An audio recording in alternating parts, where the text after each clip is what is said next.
a primeira chance que você tem de ter o melhor resultado é na primeira cirurgia, sem dúvida. Cirurgias secundárias são sempre cirurgias mais complexas, onde você já entra para consertar alguma coisa, onde você já tem cicatrizes posicionadas muitas vezes em locais onde você não consegue posicionar da maneira como você quer, você vai ter que trabalhar em cima de uma cicatriz que já está fora da posição onde você costuma colocar. Então tem toda uma complexidade. Então, assim, o recado é: pesquise, escolha o seu cirurgião para tentar fazer aquela cirurgia, aquela primeira cirurgia, a melhor cirurgia possível. E em relação à questão da mama ainda, Eduardo, quais são os locais assim, de colocação, né? Porque cara, tem aqui, tem embaixo da mama, tem na axila, tem vários locais ali. Isso também depende, ou você trabalha mais com algum determinado lugar? Então, vamos lá. Eu hoje, assim, axila, eu já assisti, mas nunca fiz. Nunca fiz essa cirurgia de colocar pela axila. Mas é uma das opções, né? As outras seriam... Eu acho que o pós-operatório é pior, né? Ou não? Não necessariamente. Não é nem por isso, não. A questão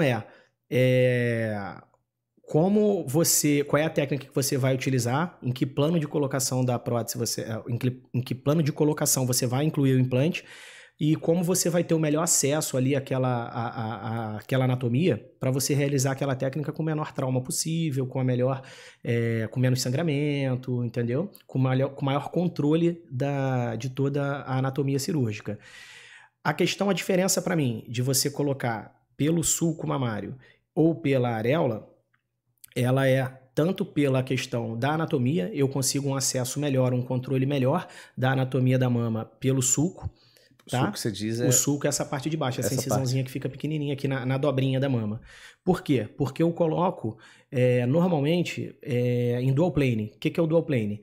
Dual plane é o plano duplo, onde a prótese ela vai ficar parcialmente coberta pela musculatura e parcialmente coberta pela glândula. A gente desinsere a inserção costal da musculatura, essa parte aqui de baixo, onde a gente incisa, a gente levanta a musculatura e coloca o implante. Então, a parte de baixo da prótese, ela fica descoberta pela musculatura, mas a grande maior parte da prótese fica coberta pela musculatura, e aí a importância da escolha certa do implante, porque a prótese ela tem que caber abaixo, né, desse músculo, porque o músculo abraça a prótese. Se essa prótese for mais larga, né, que muitas vezes as pacientes querem, uma prótese grandona, se ela for mais larga do que cabe, do que a musculatura aceita, ela vai rasgar essa musculatura e toda a estrutura da mama vai se romper, ela vai deitar, a mama vai cair para o lado, não vai ficar aquela mama juntinha, entendeu? Caraca, então eu não tinha ideia do que... É bem complexo. A incisão pela areola, por exemplo,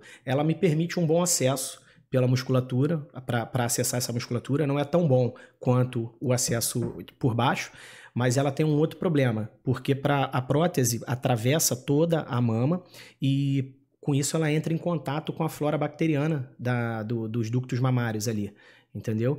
E isso tende a gerar o que a gente chama de biofilme, né? Que é como se fosse bactérias que ficam morando ali em cima do implante, na superfície do implante. E esse biofilme está associado com a evolução para uma contratura capsular no futuro. A contratura capsular nada mais é do que quando a cápsula que envolve o implante, seja ele qual for, pode ser qualquer tipo de implante, não só de silicone, pode ser uma prótese de quadril, por exemplo, mas quando essa cápsula contrai, aperta o implante, então isso pode gerar uma deformidade na mama e, em alguns casos, né, mais elevados, dor para paciente. Ah, entendi, cara, entendi. Então já são vários problemas aí que podem... É bem mais simples, né, do que só levantar, colocar o implante. Cara, eu achei que era uma parada mais simples, assim, é o que eu te falei, eu tô entrevistando aqui como super leigão, né, sobre essa questão da mama aí. E em relação à recuperação, assim, Eduardo, tem um limite, assim, tem um tempo mínimo, isso ou depende de cada paciente, depende de cada cirurgia? Como é que funciona em relação à questão da mama só? Depois a gente vai para a bunda, pro restante. Pro restante, Então, quando a gente fala focando só na mama, se a gente for pensar só em prótese, só em colocação de prótese, hoje a gente faz a cirurgia com uma recuperação em 24 horas. Isso significa o quê? A gente consegue colocar o implante dessa maneira que eu te falei, colocando por baixo, no dual plane, respeitando tudo isso, com algumas técnicas, com algumas coisitas a mais ali que a gente faz, que acho que vai aprofundar muito aqui, acho que vai perder um pouco o foco. Não precisa ser, não precisa ser tão profundo, né? Mas com essa técnica, ela gera muito pouco trauma, praticamente não tem sangramento, porque a gente coagula os vasos antes. Então a gente coloca o implante, faz a sutura, fecha o curativo e a gente consegue uma recuperação que a gente chama em 24 horas, né? Recuperação rápida, fast track recovery, tem vários nomes para essa técnica. Essa técnica não é nova, mas ela ganhou muita projeção no Brasil há alguns poucos anos, bota aí uns 3 anos mais ou menos, 4 anos, mas ela é uma técnica de 2002, que foi desenvolvida por um cirurgião americano que até faleceu esse ano. E a paciente no dia seguinte, no momento seguinte, assim, tipo algumas horas que ela sai do centro cirúrgico, ela já inicia os exercícios de alongamento do braço, tá? Então o movimento dos braços tá liberado nesse momento. Isso já no primeiro dia? Já quando sai do centro cirúrgico, tá? A fisioterapeuta ou a enfermeira, ou às vezes eu mesmo vou lá, oriento, né? Elas já vão orientadas, eu vou lá para lembrar, para observar elas fazendo o movimento, para ter certeza que está tudo bem, que não está sentindo nada. As pacientes já fazem o movimento sem dor, ficam repetindo esse movimento durante 10 vezes a cada hora, por 5 dias, e no dia seguinte ela está apta para dirigir, está apta para trabalhos sem esforço físico com o braço, está apta para poder pegar criança de até 15 quilos no colo, enfim. Ela não precisa se afastar do trabalho, não precisa tirar férias, não precisa nada disso. Caraca, eu não tinha noção, cara. Não tinha noção. Para prótese de mama, se você já for fazer uma redução, ou se você for colocar prótese, mas a mama tem uma flacidez, o paciente amamentou, teve 1, 2 filhos, e você vai ter que tirar a pele, né? Vai ter uma cicatriz maior, aí eu fico um pouco mais receoso de liberar os movimentos, não pela prótese em si, porque a técnica é a mesma, mas pela cicatriz. Eu gosto de limitar um pouquinho os movimentos dos braços para aquela cicatriz poder repousar e cicatrizar em paz ali e a gente ter menos preocupação com isso. Não, é que você falou assim, né? Que a pessoa já sai liberada ali para fazer as coisas ali, para dirigir, para pegar até criança no colo também, não tinha nem noção disso, cara. Isso. Sair da cirurgia e já pegar um bebê ali. Mas em relação assim, que a galera que é da maromba, tem aquela dúvida, né? Pô, quanto tempo eu vou ter que ficar sem treinar, né? Principalmente superiores, né? E aí, porque tem uma diferença, né? Até tanto tempo você libera para membros inferior e depois liberado para o membro superior. E quanto tempo cada período a gente tem que ficar de repouso nesse caso? Pois isso também é outra vantagem da técnica, porque você consegue antecipar num prazo grande aí esse retorno para as atividades físicas. Então, a gente consegue também beneficiar esse outro público. Com 2 semanas, o paciente está liberada para aeróbico, né? Então, bicicleta, esteira, corrida e agachamento, exercícios para perna, já está liberado. Que isso, cara? Mas nessa técnica é diferente que você está falando, tá? Isso, com 2 semanas.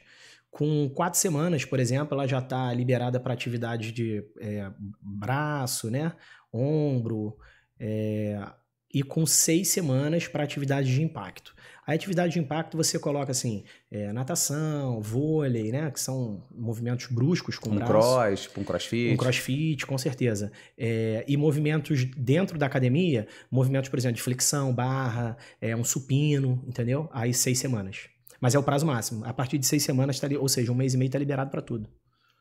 Mas, o que eu tinha de falar eram prazos maiores em relação a isso, né? Não é, isso é por conta da técnica que é diferente. Isso, nessa técnica específica. Quando você normalmente coloca a prótese subglandular, né? Ou seja, você só levanta a mama e coloca ela acima do músculo, você tem que colocar um tipo de implante mais específico, né? Com um implante mais áspero, que gruda mais, e você quer que a paciente fique com o braço paradinho, você quer que a paciente fique com aquele sutiã apertado, porque você quer que aquilo cicatrize com aquela prótese ali. Se ela mobilizar, aquela prótese sai do lugar. Com o dual plane, com tudo isso, a gente consegue que o músculo estabilize mais o implante. E é o que a gente busca hoje, estabilidade do implante.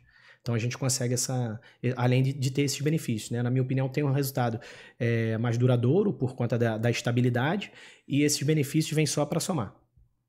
Você acabou de assistir um corte do podcast A Vida é um Caos. E para você assistir o episódio completo é muito simples, é só você pegar o link que está aqui na descrição deste vídeo. E se você tem um canal de corte e quer usar o conteúdo do podcast A Vida é um Caos, fique à vontade. A única coisa que eu peço é que você coloque o link do episódio completo na descrição.